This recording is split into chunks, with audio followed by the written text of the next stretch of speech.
Hi. Hi. ఏం special? ఏంటి special? శుక్రవారం కదా, పూజ మాత్రం చాలా బాగా అయింది, చాలా తొందరగా కూడా అయిపోయింది. మార్నింగ్ 4 o'clock 4:30 అలా లేచా, పనంతా కంప్లీట్ చేసుకొని అమ్మవారికి అయితే చాలా బాగా అలంకరించుకున్నా. ఇవాళ కొంచెం స్పెషల్ ఉంది, అమ్మవారిని చూసేద్దాం పదండి. ఈ రోజు శుక్రవారం పూజ. ఇలా అమ్మవారు చూడండి ఎంత అందంగా ఉన్నారో. నేనైతే గాజు బ్యాంగిల్స్ తెప్పించుకున్న పండగ కోసం అని చెప్పేసి అవన్నీ కూడా ఒకసారి అమ్మవారికి పెట్టుకోవాలనిపించింది. ఇలా అయితే డెకరేట్ చేసుకుని అమ్మవారికి అలంకరించాను అనమాట. చాలా నిండుగా అనిపిస్తున్నారు చూడండి. అంటే ఇద్దరికి అలంకరించడం అక్కడ తక్కువలా అనిపిస్తున్నాయి. ఇక్కడ లక్ష్మమ్మ చుట్టూ కూడా గాజులు అయితే పెట్టాను అనమాట.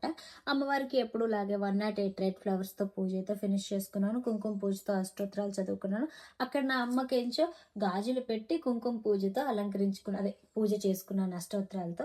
ఈ రోజు నైవేద్యం అయితే చాలా సింపుల్ గా రవ్వ కేసరి అండ్ కొమ్ము శనగలు తాలింపు అయితే వేసి పెట్టేశాను అనమాట. ఫ్రూట్స్ స్వీట్స్ ఎప్పుడులాగే నార్మల్ గా పెట్టుకున్నాను అనమాట. తాంబూలం పెట్టుకొని కొబ్బరికాయ కొట్టుకున్నాను. ఈ రోజు పూజ ఇలా అయిందనమాట.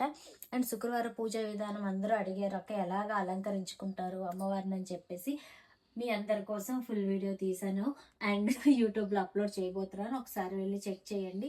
అంటే ఎంత ఈజీగా అలంకరించుకోవచ్చు ఏంటి అన్నది క్లియర్ అండ్ డీటెయిల్డ్గా ఉంటుంది. అంటే నేను అమ్మవారిని ఎలా అలంకరించుకున్నాను అన్నది ఆ వీడియోలో ఉంటుంది అనమాట. ఒకసారి వెళ్ళి చెక్ చేయండి.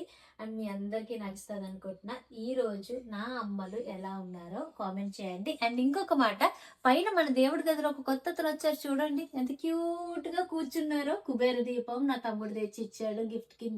చాలా బాగుంది కదా. అండ్ నాకైతే మాత్రం ఎంత అందంగా కనబడుతున్నారు. అతన్ని అయితే శుక్రవారం అని చెప్పేసి పైన పెట్టుకున్నాను. ఇక్కడ పెట్టుకోవడానికి జాగా లేక అక్కడ పైన పెట్టాను అనమాట. వాళ్ళు గాజులతో అలంకరించానని.